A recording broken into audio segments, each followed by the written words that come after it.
샬롬. 살아가는 형제자매 여러분, 그동안 평안하셨습니까? 김용수 목사입니다. 무더운 여름철에 건강관리 잘하시고 승리하는 삶을 사시기를 예수님의 이름으로 축원합니다. 먼저 희망구 하겠습니다. 희망을 가지세요. 나는 잘 될 것입니다. 오늘은 무거운 짐을 예수님께 맡기자는 주제로 메시지를 전하려고 합니다. 이 세상에서 살아가고 있는 사람들은 달팽이가 집을 지고 이동하듯이 크고 작은 짐들을 지고 살아가고 있습니다. 그런데 그 짐들이 결코 쉽고 가벼운 짐들이 아닙니다. 요즘 청년 실업난이 심각해지면서 젊은이들 사이에는 연애, 결혼, 출산을 포기한 3포를 넘어서 내 집 마련, 인간관계를 포기한 5포, 여기에 꿈, 희망까지 포기한 7포 세대라는 말까지 하고 있습니다. 청년들뿐 아니라 어린이들은 어린이대로, 중년층과 노년층은 나름대로 크고 작은 짐들이 있습니다. 어떤 사람들은 무거운 짐이 버거워 그만 생을 일찍 마감하는 사람들도 있습니다. 그러나 자기 스스로 목숨을 끊는 것은 결코 하나님 뜻이 아닙니다.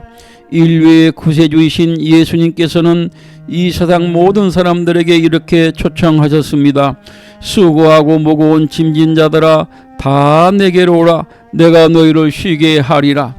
성경에서 말하는 무거운 짐은 무엇일까요? 당시 이스라엘 사람들에게 요구한 무거운 율법적 관행들이며 마귀가 우리들에게 지은 죄의 짐을 뜻하기도 합니다. 이 시간 먼저 사람이 지고 가는 짐의 종류를 알아봅시다. 이 세상에 태어나서 죽을 때까지 싸워 이겨야 하는 질병의 짐이 있고, 먹고 살아야 하는 재정의 짐, 부부 자녀 관계를 좋게 가져야 하는 가정의 짐, 직장의 짐, 교회에서 맡은 사역을 감당해야 하는 짐, 요즘에는 지구 온난화로 인하여 더위를 이겨내야 하는 짐 등등 많습니다. 그런데 우리가 지고 가는 짐 중에서 가장 무거운 짐은 무엇일까요? 바로 죄짐이라고 할 수 있습니다.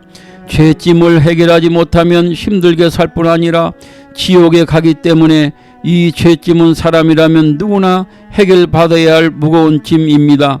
그런데 사랑의 하나님께서 감사하게도 내 힘으로 해결할 수 없는 죄짐을 해결할 방법을 이루어 놓으셨습니다. 마태복음 11장 28절 말씀대로 예수님께 나오는 것입니다. 그렇다면 사람들에게 무슨 죄가 있을까요? 인간 조상으로부터 물려받은 유언죄가 있고 태어나서부터 지은 자범죄가 있습니다. 로마서 6장 23절에 죄의 삭은 사망이라 하였습니다. 돈으로도 힘으로도 착해도 죄의 문제를 해결할 수 없고, 인간의 죄를 해결할 수 있는 유일한 방법은 오직 거룩하시고 흠없는 예수님의 보혈을 통해서만 깨끗해질 수 있습니다. 마태복음 26장 28절입니다. 이것은 죄사함을 얻게 하려고 많은 사람을 위하여 흘리는 바 나의 피 곧 언약의 피니라. 로마서 3장 23절과 24절 말씀 읽어봅니다. 모든 사람이 죄를 범하였음에 하나님의 영광에 이르지 못하더니 그리스도 예수 안에 있는 속량으로 말미암아 하나님의 은혜로 값없이 의롭다 하심을 얻은 자 되었느니라. 우리가 무거운 죄짐을 벗기 위하여 할 일이 무엇입니까? 예수님을 통하여 죄사함 받음을 믿고 회개해야 합니다. 사도행전 13장 38절 39절 말씀입니다. 그러므로 형제들아, 너희가 알 것은 이 사람을 힘입어 죄사함을 너희에게 전하는 이것이며, 또 모세의 율법으로 너희가 의롭다 하심을 얻지 못하던 모든 일에도 이 사람을 힘입어 믿는 자마다 의롭다 하심을 얻는 이것이니라. 사도행전 3장 19절 말씀입니다. 그러므로 너희가 회개하고 돌이켜 너희 죄 없이 함을 받으라. 이같이 하면 새롭게 되는 날이 주 앞으로부터 이를 것이요. 그리고 죄를 회개했으면 다시는 죄를 짓지 않도록 힘써야 합니다. 요한복음 5장 14절입니다. 그 후에 예수께서 성전에서 그 사람을 만나 이르시되, 보라, 내가 나았으니 더 심한 것이 생기지 않게 다시는 죄를 범하지 말라 하시니, 가정의 짐을 하나님께 맡깁시다. 요즘 우리나라는 갖가지 사회 문제가 많지만 특히 가정의 문제가 심각합니다. 이혼율이 2.1이라고 하는데 이는 1000명당 이혼하는 건수가 2.1건이라고 합니다. OECD 회원국 중 이혼율이 가장 높은 나라 중 하나라고 합니다. 가정들이 해체됨으로 어린 자녀들에게는 큰 충격과 상처가 될 수 있습니다. 사탄은 가정을 파괴하려고 힘쓰고 있습니다. 아담이 독처하는 것이 좋지 않아 여자인 하와를 창조하셔서 서로 돕고 행복하게 살도록 하나님이 가정의 제도를 만드셨습니다. 따라서 우리는 가정을 짐으로 느끼지 말고 축복의 장으로 알고 가정을 통하여 사랑을 느끼고 안식을 얻고 위로를 받고 힘을 얻고 기쁨과 보람을 느끼고 더 나아가 사회생활에서 상처진 마음들이 치유받는 힐링의 보금자리로 만들도록 노력해야 할 것입니다. 행복한 가정을 이루어가기 위해 하나님께 간절히 기도해야 할 뿐 아니라 부부간에 서로 노력도 해야 합니다. 이혼율이 높은 원인 중 몇 가지를 알아보면 첫 번째는 부부간 소통 부족입니다. 둘째는 서투른 부부 대화법인데요. 부부간 대화하는 것이 어렵다는 것입니다. 이는 부부간 갈등과 불신으로 이어질 가능성이 매우 큽니다. 서로의 감정을 공유하지 못하고 충돌을 빚는 경우가 많습니다. 이로 인하여 서로에 대한 믿음이 깨지고 갈등의 골이 깊어집니다. 그래서 부부간 대화를 자주 하고 올바른 대화법을 배워야 합니다. 세 번째가 사회적인 변화입니다.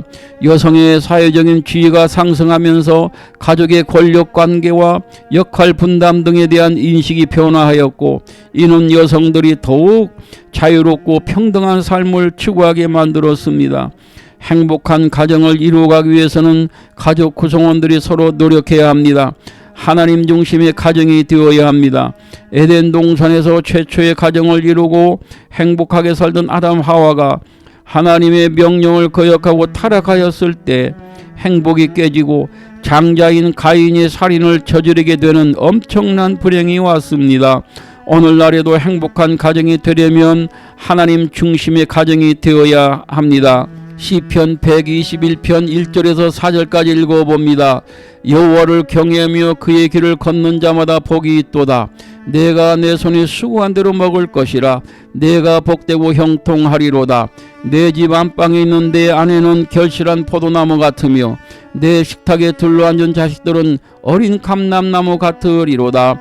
여호와를 경외하는 자는 이같이 복을 얻으리로다. 가족들이 맡은 책임을 다해야 합니다.